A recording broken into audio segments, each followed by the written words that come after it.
अस्सलाम वालेकुम फ्रेंड्स, कैसे हैं आप लोग। उम्मीद करती हूँ आप लोग सब ठीक ठाक खुश खुर्रम होंगे। आज हम आपके साथ शेयर करने जा रहे हैं चिकन निहारी की रेसिपी, जो कि बहुत ही उम्दा, लजीज और जायकेदार बनती है। तो अब आप घर में बाज़ार से बहुत ही बेहतर, डिलीशियस और फ्लेवर घर में तैयार कर सकते हैं।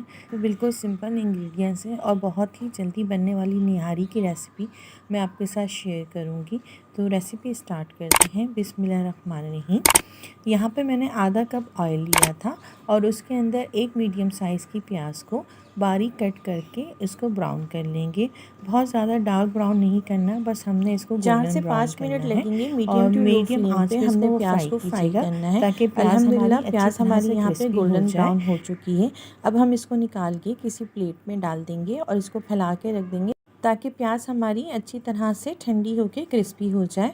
यहाँ पे मैंने 600 ग्राम चिकन लिया है, जिसको नॉर्मल साइज़ से थोड़ा बड़ा कट करवा लिया था।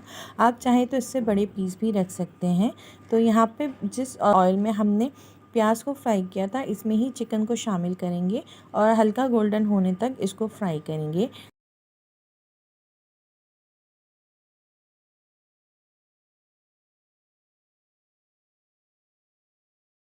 और यहाँ पे हम इसका जायका बढ़ाने के लिए 2 टेबल स्पून घी का इस्तेमाल कर रहे हैं। नॉर्मली बाज़ार में निहारी जो बनती है वो घी में ही बनती है, लेकिन हम यहाँ पे घी और ऑयल दोनों का इस्तेमाल कर रहे हैं। आधा टीस्पून जिंजर पेस्ट और आधा टीस्पून गार्लिक पेस्ट शामिल करके चिकन को इसका पानी ड्राई होने तक और इसका कलर चेंज होने तक मीडियम फ्लेम पर फ्राई करेंगे और इसका ऑयल सेपरेट हो जाए।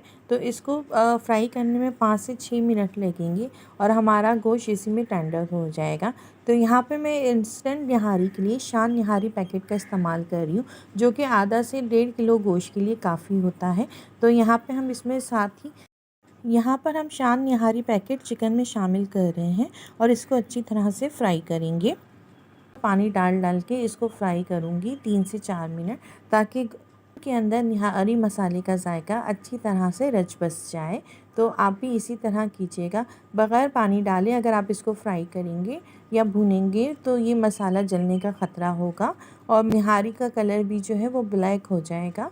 तो आप यहाँ पे थोड़ा थोड़ा पानी ऐड करके इसको फ्राई करते जाइए। यहाँ पे हमारा चिकन जो है अच्छी तरह से फ्राई हो गया है और मसाले ने ऑयल छोड़ दिया है। तो यहाँ पे मैं ऑयल इसका सेपरेट कर लूँगी और इसको एक अलग बॉल में आप निकाल लीजिए। मैंने तमाम ऑयल तो नहीं सेपरेट किया है, लेकिन आधे से ज़्यादा निकाल लिया है। अब 4 से 5 गिलास पानी की मैं इसमें शामिल कर दूँगी और मीडियम फ्लेम पे इसको पकने के लिए रख देंगे, ताकि गोश्त हमारा अच्छी तरह से टेंडर हो जाए। तकरीबन इसको पकने में 15 से 20 मिनट लगते हैं और आधे घंटे में हमारी निहारी जो है वो बन के तैयार हो जाएगी। तो अब निहारी बनाने के लिए आपको 7-8 घंटे का इंतज़ार नहीं करना पड़ेगा। तो जब तक हमारी निहारी तैयार होती है, आप जाके एक अच्छा सा कमेंट और लाइक कराएं। अगर चैनल पे नए हैं तो सब्सक्राइब कर दीजिए।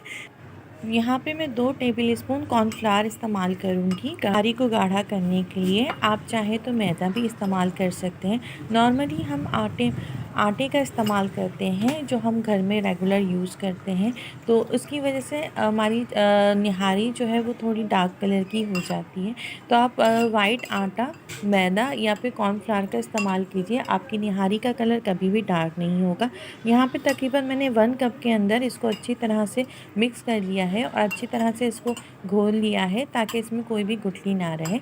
अब यहाँ पे हमारी निहारी को पकते हुए 15 से 20 मिनट हो गए हैं और गोश्त अच्छी तरह से टेंडर हो गया है। तो ये मैं आपको चेक करा देती हूँ। ये देखिए गोश्त हमारा बहुत अच्छा गल गया है और यहाँ पे थोड़ा थोड़ा बोटियों को मैं तोड़कर इसमें शामिल कर दूँगी, ताकि इसका अच्छा सा रेशा बन जाए।